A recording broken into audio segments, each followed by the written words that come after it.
Good afternoon students. हम लोग अध्याय 4 द्विघात समीकरण में प्रश्नावली 4.2 तक हम लोगों का जो है कंप्लीट हो चुका था। आज हम लोग प्रश्नावली 4.3 स्टार्ट करेंगे। 4.3 में हम लोगों को द्विघात समीकरण को हल करने का दो विधि को हम लोग जानेंगे। उसमें से पहला विधि है पूर्ण वर्ग विधि और दूसरा विधि है द्विघाती सूत्र। तो हम लोग सबसे पहले क्या करते हैं कि एक द्विघात समीकरण लेते हैं। एक द्विघात समीकरण यहाँ पे मान लेते हैं, माना कि द्विघात समीकरण ax² plus bx plus c equal to 0, जहाँ a is not equal to 0 है। ठीक है, इसमें क्या है, a जो है 0 के बराबर नहीं होगा। अगर हम a को 0 के बराबर कर देते हैं तो ये द्विघात समीकरण हम लोग का कहलाएगा ही नहीं। तो इसमें हम लोग डिस्कस करेंगे कि इसे पूर्ण वर्ग विधि द्वारा कैसे हल करेंगे। ठीक है, तो पूर्ण वर्ग विधि किसे कहते हैं, जो पूरी वर्ग में बन जाए। जैसे हम लोग x प्लस वाई का होल स्क्वायर जानते हैं, x माइनस वाई का होल स्क्वायर जानते हैं, है ना। तो उस रूप में हमको इसको बदलना है। तो जैसा कि हम लोग देख रहे हैं इस समीकरण में, तो क्या कहीं से भी लग रहा है कि ये स्क्वायर में बदलेगा? नहीं। तो हम लोग इसको पूर्ण वर्ग में बदलने का कोशिश करते हैं। तो बदलने के लिए क्या करेंगे, इसमें x के साथ जो गुना है उसको हम लोग कॉमन ले लेंगे, क्योंकि a का वर्ग संभव नहीं है। तो a को हम लोग कॉमन लेते हैं। ठीक है, तो जब a को कॉमन लेंगे तो हम लोग के पास क्या बचेगा, x² plus b by a x plus c by a equal to 0। क्योंकि ये दोनों में चूंकि a हम लोग का नहीं था, इसलिए a डिवाइड में चला गया। ठीक है, अब ये a उधर जा करके 0 में बदल जाएगा। तो दिस इम्प्लाइज हो जाएगा x² plus b by A X plus c by a equal to 0। अब इसे हम लोग स्क्वायर में बदलते हैं। ठीक है, तो जैसा कि हम लोग देख रहे हैं, ये x प्लस वाई का होल स्क्वायर में होने का चांस है। क्यों? क्योंकि सारा पॉजिटिव साइन है। तो हम लोग x प्लस वाई का होल स्क्वायर में करते हैं। तो ये तो x ऑलरेडी स्क्वायर में है, तो ये x का होल स्क्वायर प्लस 2a भी होता है ना। तो प्लस 2 a के ab के जगह पे यानी 2xy तो 2xy हम लोग को चाहिए। तो 2 तो है, x भी है, तो x और y के जगह पे b बाई 2a। क्यों? क्योंकि यहाँ पे 2 जो है हम लोग गुना किए हैं, तो 2 से डिवाइड करना होगा और b बाई a यहाँ मौजूद है। तो x² plus 2xy plus y², तो y के जगह पे क्या होगा, b बाई 2a। तो b बाई 2a का होल स्क्वायर, ये हम लोग बदल दिए x प्लस वाई का होल स्क्वायर में। तो क्या b बाई 2a हमारा इस समीकरण में मौजूद था? नहीं। तो बैलेंस करने के लिए माइनस करेंगे b बाई 2a का होल स्क्वायर के साथ, और प्लस c बाई a है, तो plus c by a equal to 0। ठीक है, तो जो नॉन वेरिएबल टर्म्स है उसको हम राइट साइड में ले जाएंगे।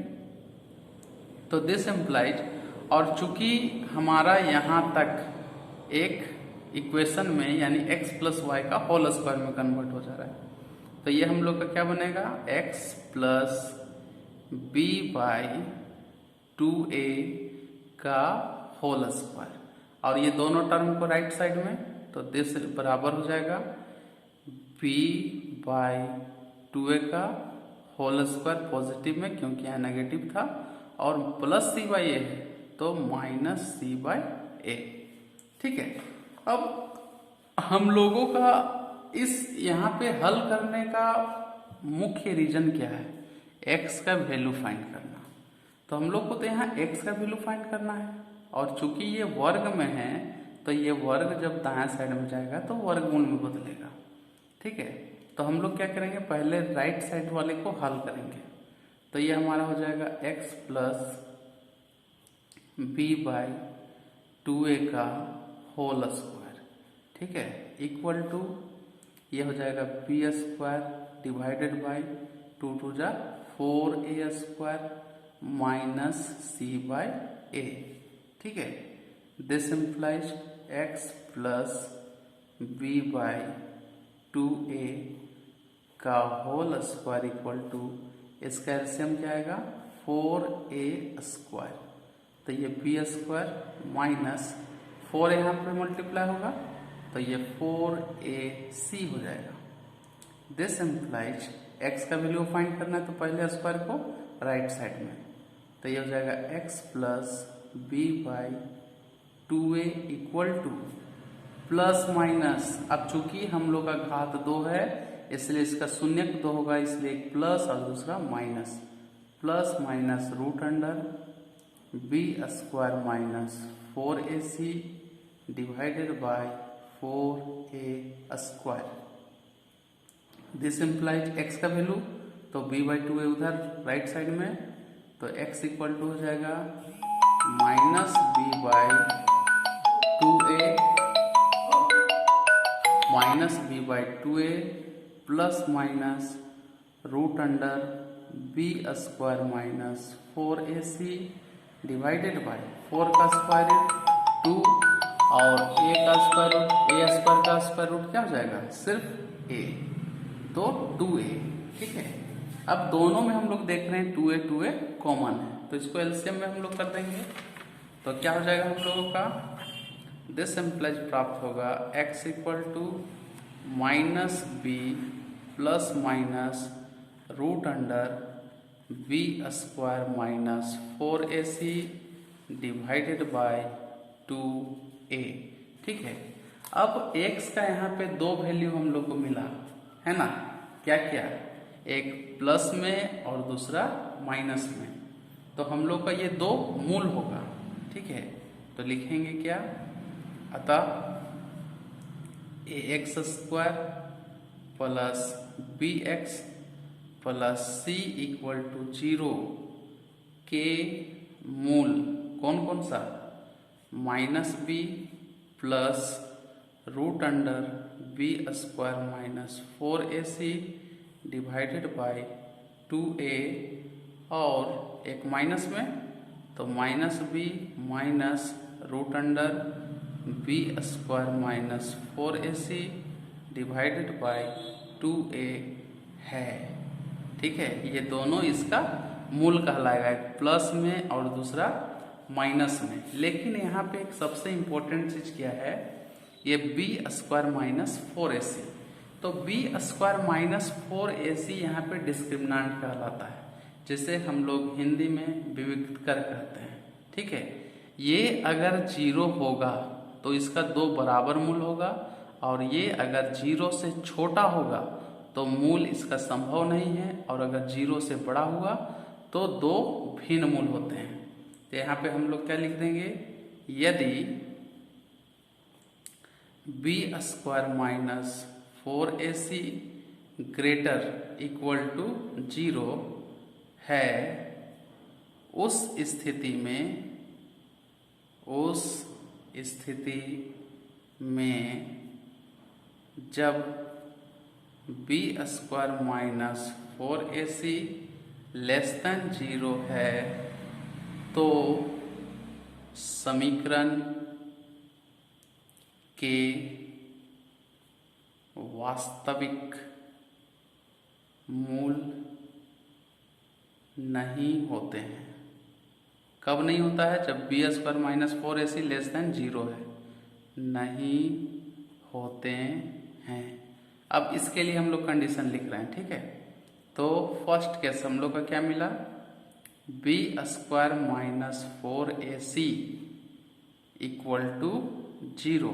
ठीक है, B square minus 4ac equal to 0, तो इसमें कौन सा मूल होगा?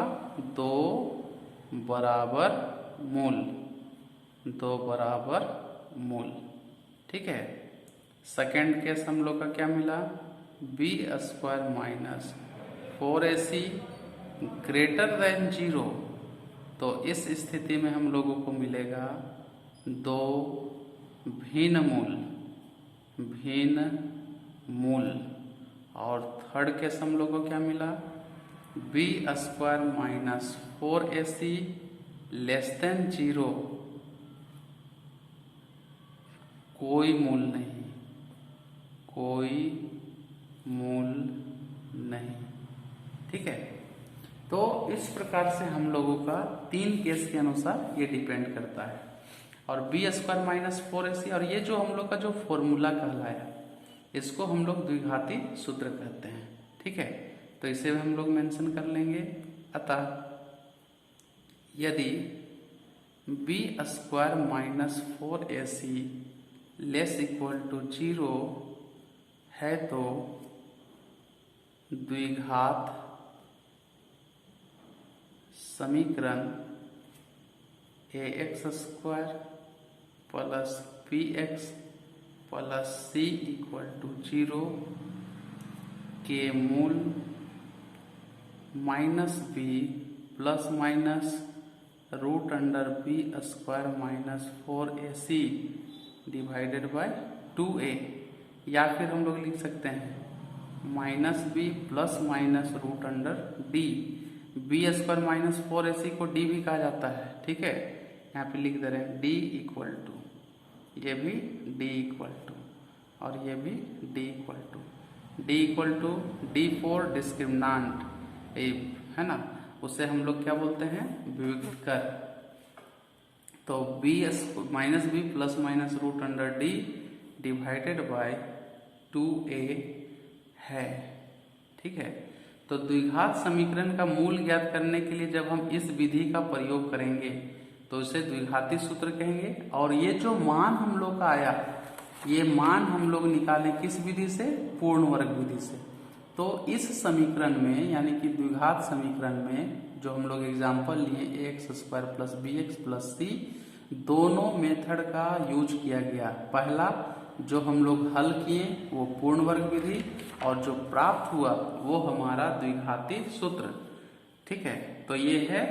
और द्विघात समीकरण का मूल ज्ञात करने के इस सूत्र को हम लोग क्या बोलेंगे? द्विघाती सूत्र। तो उसे हम लोग लिख लेंगे द्विघात समीकरण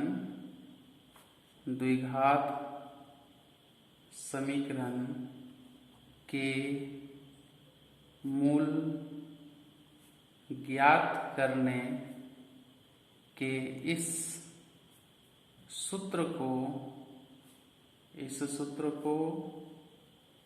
द्विघाती सूत्र कहते हैं। तो मूल हम लोग कैसे जानेंगे कि वास्तविक है, मतलब समान होगा या भिन्न होगा, या फिर कोई भी वास्तविक मूल नहीं होगा तो डिस्क्रिमिनेंट निकाल के, यानी कि विविक्तकर निकाल के। अगर 0 के बराबर हुआ तो बराबर मूल, ग्रेटर देन 0 हुआ तो भिन्न मूल, लेस देन 0 हुआ तो कोई भी मूल नहीं।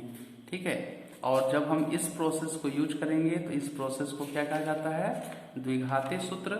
और जो इस प्रोसेस को हम लोग बनाए ये था हमारा पूर्ण वर्ग विधि। तो हम लोगों का जो एक्सरसाइज है 4.3, उसमें दोनों को हम लोग यूज करेंगे, यानी द्विघाती सूत्र को भी हम लोग जानेंगे और पूर्ण वर्ग विधि को भी जानेंगे। तो सबसे पहले हम लोग जानते हैं जो एक्सरसाइज 4.3 है, इसमें क्वेश्चन नंबर 1 ऑलरेडी दिया हुआ है कि यदि निम्नलिखित द्विघात समीकरणों के मूलों का अस्तित्व हो तो इन्हें पूर्ण वर्ग बनाने की विधि द्वारा ज्ञात कीजिए। हम लोग को पहले क्या करना है? अस्तित्व को जांचना है। तो अस्तित्व हम लोग कैसे जांचेंगे? डिस्क्रिमिनेंट निकाल के, यानी कि विविक्तकर निकाल करके। और अगर डिस्क्रिमिनेंट इक्वल टू 0 हुआ, ग्रेटर देन 0 हुआ, तो ही हम उसका मूल्य निकाल सकते हैं, क्योंकि वो अस्तित्व को बतलाता है। और अगर लेस देन 0 हुआ तो उसमें कभी भी हल संभव नहीं है। तो हम लोग इसको हल करने का जो प्रोसेस है, ये एक प्रश्न को मैं बतला दे रहा हूँ, और बाकी जो 3 प्रश्न इसमें शेष रह जाएंगे वो तीनों प्रश्न को आप लोग हल करेंगे। तो सबसे पहला प्रश्न हम लोग आते हैं, दिया है द्विघात समीकरण। द्विघात समीकरण क्या है? 2x square minus 7x plus 3 equal to 0। तो इसे हम लोग पहले किससे कंपेयर करेंगे? X square plus b x plus c से। तो a x square plus b x plus c बराबर 0 से तुलना करने पर क्या मिलेगा? a का वैल्यू मिलेगा 2, b का वैल्यू क्या मिलेगा? -7 और c का वैल्यू मिलेगा 3। तो हम लोग सबसे पहले क्या निकालेंगे? डिस्क्रिमिनेंट। d इक्वल टू क्या होता है? b square minus 4ac। तो b का वैल्यू -7 का whole square minus 4 into 2 into 3 equal to 7 7 जा 49 और माइनस साइन पॉजिटिव में बदल गया, और ये -4 2 जा 8 8 3 जा 24। तो हम लोगों को क्या मिला? 25। तो क्या 25 0 से बड़ा है? ऑब्वियसली ये 0 से बड़ा है, तो ग्रेटर देन 0। तो हम लोग लिख देंगे, इसलिए इस समीकरण के दो, जब बड़ा रहेगा 0 से तो 2 भिन्न मूल प्राप्त होंगे। इस समीकरण के 2 भिन्न मूल होंगे, यानी अस्तित्व हम लोग का पता चल गया कि इस समीकरण का हल है। तो अब हम लोग इसे कौन सा विधि से बनाएंगे? पूर्ण वर्ग विधि से। तब इसे हल करते हैं पूर्ण वर्ग विधि से। तो लिखेंगे पूर्ण वर्ग विधि द्वारा हल। तो हम लोग का जो इक्वेशन है वो है 2x square minus 7x plus 3 equal to 0। 2 का तो वर्ग नहीं हो सकता है, तो 2 को क्या करेंगे? कॉमन ले लेंगे। 2 को कॉमन लेंगे तो बचेगा x स्क्वायर माइनस 7/2x, जिस तरह हम लोग a को कॉमन लिए थे, ठीक ना, plus 3/2 equal to 0। 2 right side में जाके 0 में कन्वर्ट हो जाएगा, तो बचेगा क्या? x square minus 7/2x plus 3/2 equal to 0। अब हम लोग क्या करेंगे? इसको स्क्वायर में बदलेंगे। तो ये x का whole square minus 2 into X into Y के जगह पे 7 और 2 एक्स्ट्रा आ गया, तो 2 2 जा 4, ठीक है। तो अब हम लोग को कितना से जोड़ना होगा? प्लस 7/4 का होल स्क्वायर। तो 7/4 का होल स्क्वायर से घटाना भी तो होगा, तो माइनस 7/4 का होल स्क्वायर प्लस हम लोग का पहले से था 3/2 इक्वल टू 0।